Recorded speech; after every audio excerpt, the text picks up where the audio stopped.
Hello everyone, welcome back to our channel. So आज हम discuss करने वाले हैं sample question paper for term 2। So I hope you all are doing well, and CBSE has released this sample question paper very soon so that we can do our preparation best and well. So let's start today's video.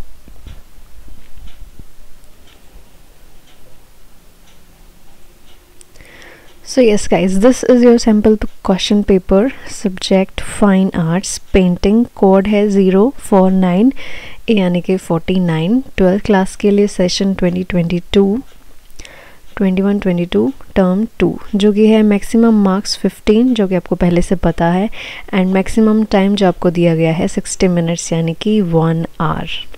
So general instructions की तरफ चलते हैं। The question paper has 6 questions, 6 question हैं total, and all questions are compulsory. तो सारे के सारे questions जो है वो कंपल्सरी हैं, और question number 1, 2, 3 and 4 are 2 marks. So 1 से जो 4 हैं वो 2-2 मार्क्स के हैं, 2-2 नंबर के क्वेश्चंस हैं, and there is an internal choice. So इसमें इंटरनल चॉइस भी है।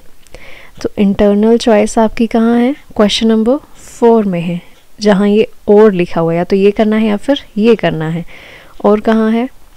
क्वेश्चन नंबर 5 में है। बस टोटल 6 क्वेश्चंस हैं आपके पास, and question number 5 is 3 marks. तो ये आपको याद रखना है कौन सा कितने मार्क्स का है, सो उसके अकॉर्डिंग आपको इसका आंसर देना है। Question 6 is 4 marks. एंड इस बार जो आपका क्वेश्चन पेपर है वो टोटल यहाँ जो सैम्पल दिया हुआ है, एंड दैट इज़ सब्जेक्टिव, पूरा का पूरा आपको इसमें लिखना पड़ेगा जितने भी क्वेश्चंस हैं। और जैसे कि पिछली बार वाला जो टर्म 1 का था वो था सारा का सारा ऑब्जेक्टिव, जिसमें आपको बस टिक करना था।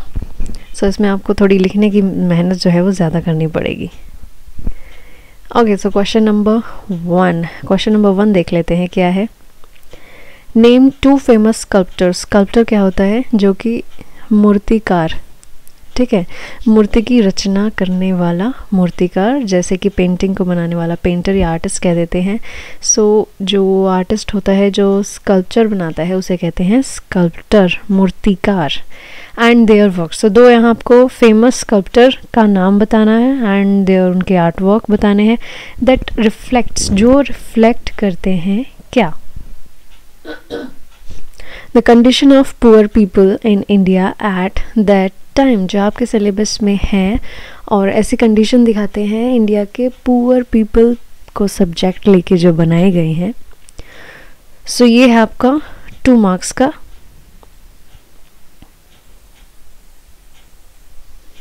सो इसका आपको आंसर कैसे देना है ये भी एक बार सुन लीजिए बड़े ध्यान से। अगर समझ नहीं आता है तो दोबारा से आप वीडियो को देख सकते हैं, कोई दिक्कत वाली बात नहीं है। सो इसमें क्या करना है आपको? क्वेश्चन नंबर 1 में नेम 2 स्कल्प्टर, 2 स्कल्प्टर के आपको नाम बताने हैं, जो कि होगा आपका आधे मार्क्स का, एंड आधा मार्क्स का। ओके, आधा मार्क्स का। नेम 2 स्कल्प्चर यानी एक के दोनों के दोनों 1 मार्क्स का हो जाएगा। सो इतना जो आपका पार्ट है ये हो जाएगा 1 मार्क का, एंड इनके जो आर्ट वर्क हैं एंड देयर आर्ट वर्क्स, इनके नाम बताइए, वो तो ये हो जाएगा आपका 2 नंबर। एक सेकेंड, अब ठीक है, सबको समझ आ रहा है, साफ दिख रहा है। तो इसमें आपको क्या याद रखना है? The 2 famous sculptor and their art works. Marking scheme आप एक बार देख लीजिए, उससे आपको ज़्यादा अच्छी तरह से समझ आ जाएगा। सो ये है मार्किंग स्कीम जो CBSE ने क्वेश्चन पेपर के साथ दी है, ताकि सबको इजीली समझ में आ जाए। So yes, so this is of question 2 marks का है ये question number 1।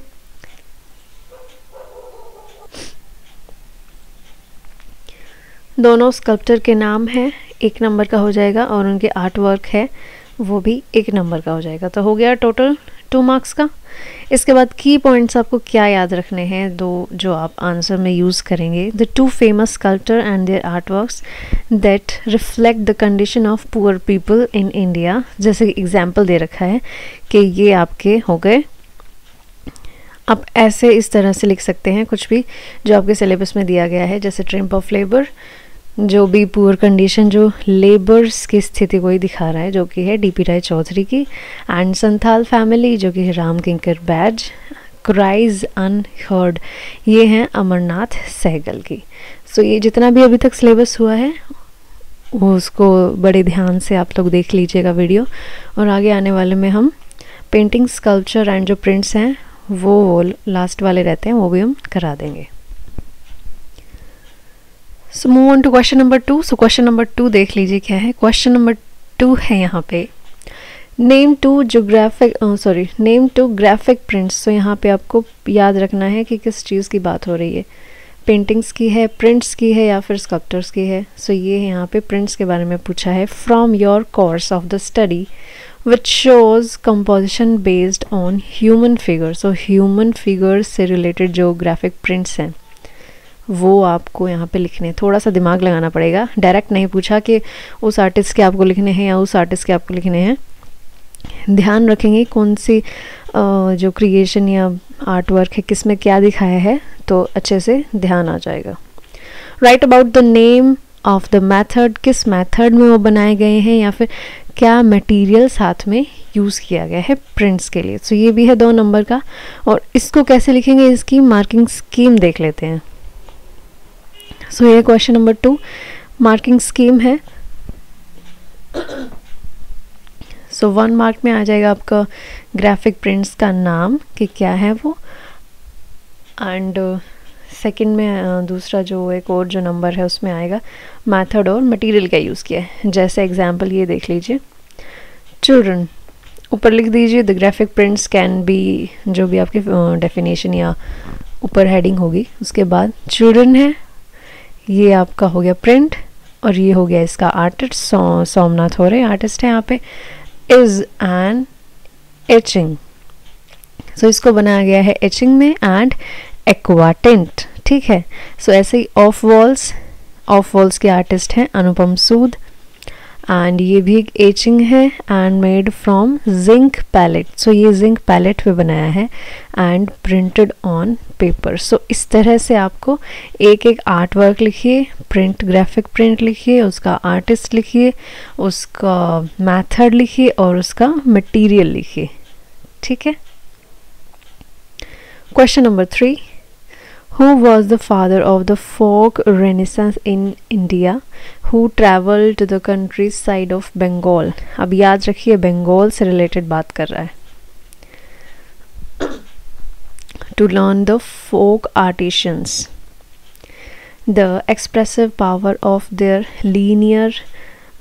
lines to create an alternative vision of modern Indian identity in art. Name the artist. अब ये कौन है, किसकी बात कर रहे हैं, उस आर्टिस्ट का आपको यहाँ पे नाम लिखना है, and describe his work on the basis of at least 4 elements of art.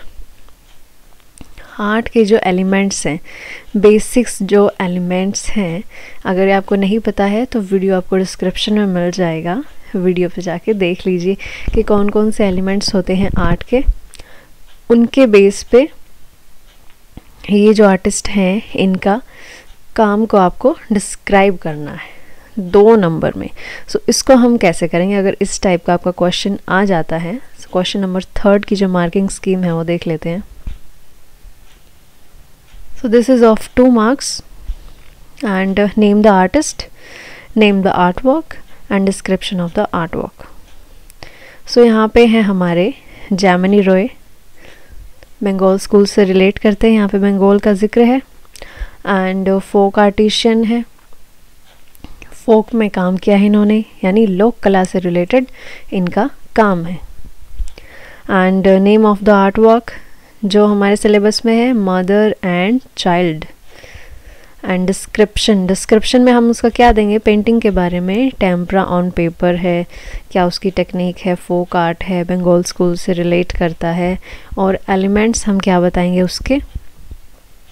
अब ये जो है एलिमेंट्स हैं, एलिमेंट्स ऑफ आर्ट, जिसमें क्या होता है, पॉइंट हो गया, लाइन हो गया। व्हाट इज़ लाइन, ये 2 पॉइंट्स हैं, इनको ऐसे ज्वाइन कर देंगे तो ये लाइन है।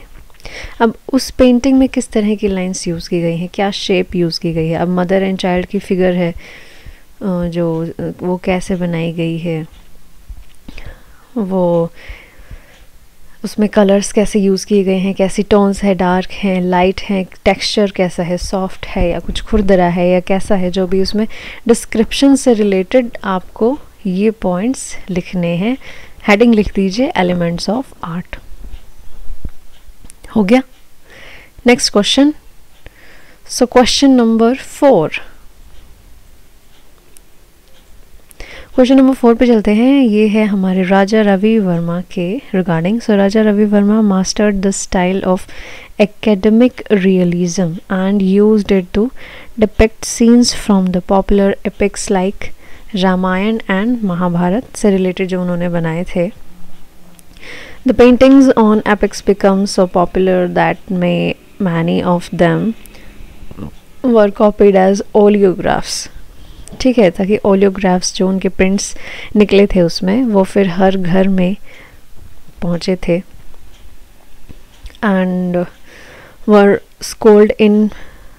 sold in market and entered people's homes as calendar images, जैसा कि पहले मैं आपको बता चुके। So based on its compositional arrangement, why do you like or dislike the paintings? जो इतना जो इनके बारे में जो बताया है, उनकी व्याख्या की है, सो इस बेसिक्स के बारे में आपको कैसी लगती है, उनकी कंपोजिशंस यानी कि उनकी जो आर्ट वर्क है वो कैसा लगता है, आप उसे लाइक या डिसलाइक करें, उसके लिए क्या रीज़न देना चाहेंगे। सो एक ये क्वेश्चन है। इस क्वेश्चन को अगर आपको अच्छे से नहीं आता है देन यहाँ पे आपको चॉइस मिलती है। तो चॉइस में आपके क्या है, describe our national flag, Indian national flag. So इसमें क्या करना है आपको, इसकी significance and its colour and symbolic interpretation and Ashok Chakra, जो हमारा जो 3rd या फिर फाइनल स्टेज नेशनल फ्लैग की कहा जाता है, जो कि फ़िलहाल जो चल रहा है उसमें यूज़ किया है। सो उसके बारे में भी आपको यहाँ पे लिखना है। सो मार्किंग स्कीम में देखते हैं क्वेश्चन नंबर 4 का। सो यहाँ आपको राजा रवि वर्मा यानी कि ऊपर वाले जो चॉइस में जो क्वेश्चन है उसके बारे में, name of the art work, description of the art work and आपका जो आंसर हो वो एक्सपेक्टेड किया गया है कि कम से कम 100 वर्ड्स के अंदर आना चाहिए। सो यहाँ पे पेंटिंग हो जाएगी हमारी Ram vanquishing pride of the ocean, जिसे हिंदी में कहेंगे राम ओशियन, समुद्र का सर्प मर्दन या इस तरह से कुछ है वर्ड, वो करते हुए एंड उसका प्राइड तोड़ते हुए, ठीक है, उसका घमंड तोड़ते हुए ऑयल पेंट से है ये। सो इसका हम धीरे नीचे इसकी डिटेल दे देंगे कि ये क्या है, माइथोलॉजिकल फिगर है, जैसा कि वहाँ बताया था, ये रामायण से रिलेटेड फिगर है और पेंटिंग है एंड लाइटनिंग है, इसमें क्लाउड्स हैं, रफ ओशियन दिखाया गया है, रियलिस्टिक फिगर है, उसका बो एंड एरो धनुष बाण है, हवाएं वहाँ पे चल रही हैं, फ्लो ऑफ गारमेंट्स हवा के प्रेशर से लहरा रही हैं हवा में। सो ये जब ये सारी जो भी चीज़ें हैं इनको आपको एक्सप्लेन करना है, डिटेल में लिखना है 100 वर्ड्स को ध्यान में रख के। ऐसा नहीं है कि आप इन पे पूरे के पूरे थीसिस लिखे जा रहे हैं। सो इनको आपको हेडिंग बनाना है, पहले पेंटिंग का नाम, आर्टिस्ट का नाम, then description of the art work ऐसे लिख के फिर नीचे इनकी 2-2 3-3 लाइनें लिख दीजिएगा। सो ये जितना भी है हो जाएगा 100 वर्ड्स तक आपको कंप्लीट करना है। एंड इसके जो चॉइस में क्वेश्चन है वो तो आपको पता ही है, नेशनल फ्लैग। सिग्निफिकेंस लिखिए, कलर्स के बारे में लिखिए, एंड सिंबॉलिक इंटरप्रिटेशन क्या होती है एक नेशनल फ्लैग की वो लिखिए। देन अशोक चक्र के बारे में लिखिए एंड इसकी क्या सिग्निफिकेंस है जो हमने इसको नेशनल फ्लैग में यूज़ किया है। ठीक है, तो ये हो गई मार्किंग स्कीम। सो ये भी हमारा था क्वेश्चन नंबर 4 जो कि है आपका 100 मार्क्स में आपको समेटना है, बट है 2 ही नंबर का।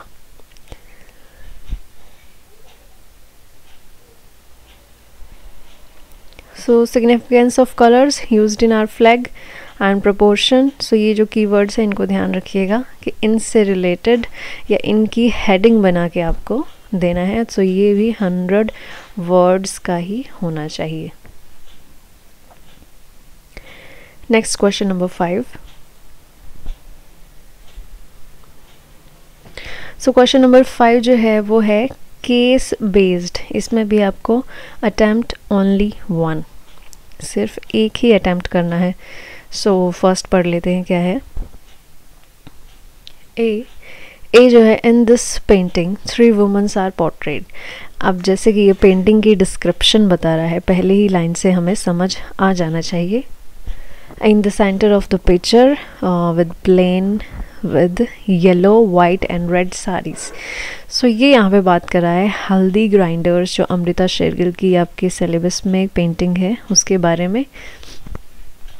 एंड नीचे इसने कुछ क्वेश्चंस दिए हुए हैं कि आइडेंटिफाई कीजिए, identify and name the artist. So आपको यहाँ पे पेंटिंग का नाम और आर्टिस्ट का नाम लिखना है। Name the painting and the composition common spice depicted in it. ठीक है, and does the massive power rural women. So ये जो क्वेश्चंस हैं इनके आंसर आपको देने हैं। सो कैसे देने हैं इनके क्वेश्चंस के answer. Question number 5, name the painting, name the artist and name the spice. मतलब इसकी सब्जेक्ट मैटर क्या है, यहाँ पे साफ साफ ये पूछा है। So answer of the question is expected in 150 words. So minimum and maximum 150 words होने चाहिए, इससे ऊपर नहीं होना चाहिए। सो ये आपकी जैसे कि पहले बताया हल्दी ग्राइंडर्स पेंटिंग है, अमृता शेरगिल जो है वो आर्टिस्ट हैं। ऑयल ऑन कैनवास, ठीक है, सेमी एब्स्ट्रैक्ट है, पूरी तरह से ये एब्स्ट्रैक्ट नहीं है, सेमी एब्स्ट्रैक्ट है। स्पाइस कहें इसमें कौन से मसाले की बात की गई, टर्मरिक, हल्दी। And daily routine condition of woman यहाँ पे दिखाया गया है इन सोसाइटी। डेली रूटीन का जो है वो काम कर रही हैं यहाँ पे जो उस समय करती हैं। And nature and human forms दिखाई गई हैं, सिंपल लिविंग है, सिंपल कल्चर है, ट्रेडिशनल एक्टिविटी है, ब्राइट क्लोथ्स है। सो इन सब की हेडिंग बना के आपको यहाँ पे डिटेल में लिखना है 150 वर्ड्स में।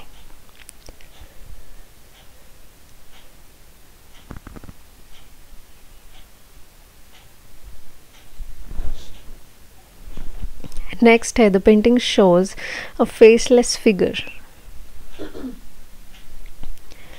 अब इस फिगर में कोई फेस नहीं है, फेसलेस फिगर है। And with soft flowing drapes of the blue borders with white sari that is adorned by a female figure. So sari वगैरह पहनी है जिससे पता लग रहा है कि ये फीमेल फिगर है। And she is carrying a sick person, जिन्होंने सिक पर्सन को उठाया हुआ है, बीमार पर्सन को अपनी गोद में। सो इतना सब कुछ पढ़ के आपको पता लग गया होगा ये कौन सी पेंटिंग की बात कर रहा है, ऑफ कोर्स मदर टेरेसा। सो ऐसे इसके क्वेश्चंस के आपको आंसर देने हैं, लिखना है 1 2 3 कौन से क्वेश्चन का आप आंसर दे रहे हैं। Identify and painting and name of the artist, ऐसे ही इमोशंस क्या दिखाए हैं उसमें आर्टिस्ट ने।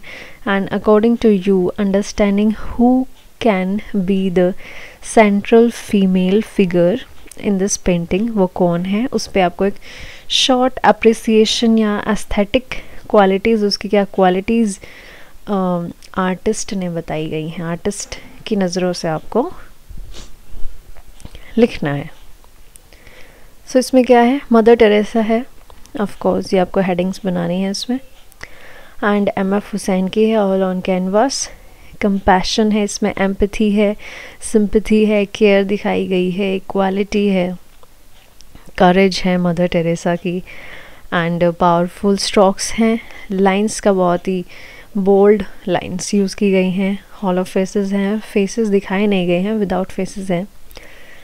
Composition depict of different age groups हैं, जो फिगर्स को इसमें 3 हिस्सों में बांटा गया है पेंटिंग को। सो यहाँ वो बैठी हुई हैं, फिगर ये लेटी हुई है उनके गोद में, यहाँ भी एक फिगर है, यहाँ भी, और यहाँ एक और जो है डिवोटी बैठी हुई है इस तरह से। सो अलग अलग एज ग्रुप्स के लोग इसमें दिखाई दे रहे हैं।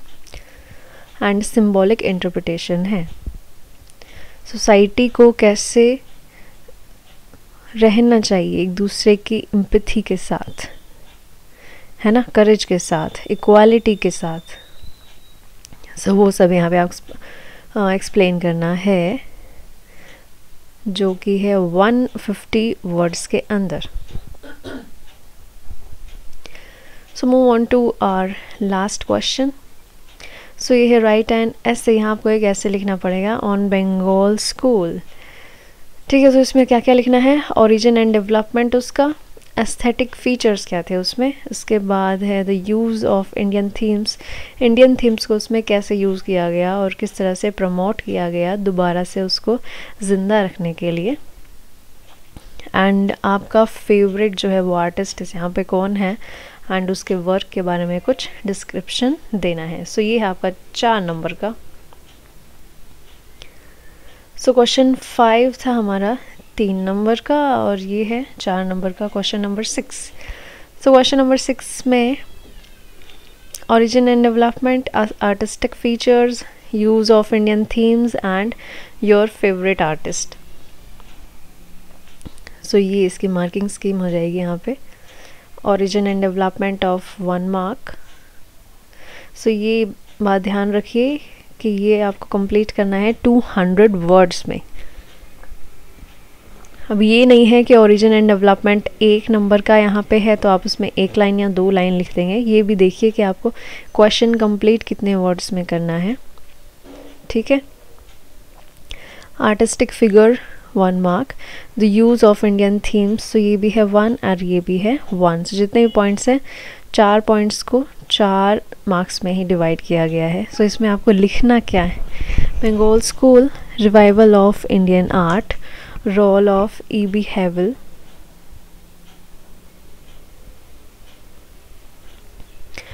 Yes, role of E.B. Havell और Abanindranath Thakur. Abanindranath Thakur and E.B. Havell, इनका बहुत ही मोस्ट इम्पॉर्टेंट रोल है, सो ये ध्यान से देखिएगा। इन्फ्लुएंस ऑफ अजंता पेंटिंग्स, जो कि एस्थेटिकली बहुत ही इम्पॉर्टेंट है इंडियन आर्ट के लिए एंड जो इसमें यूज़ किया गया है। Oriental influence, wash technique, wash technique Bharat में पहली बार इस्तेमाल हुई बंगाल स्कूल से। यूज़ ऑफ इंडियन थीम्स, कैसे यूज़ की गई हैं। Connecting subjects matters with message,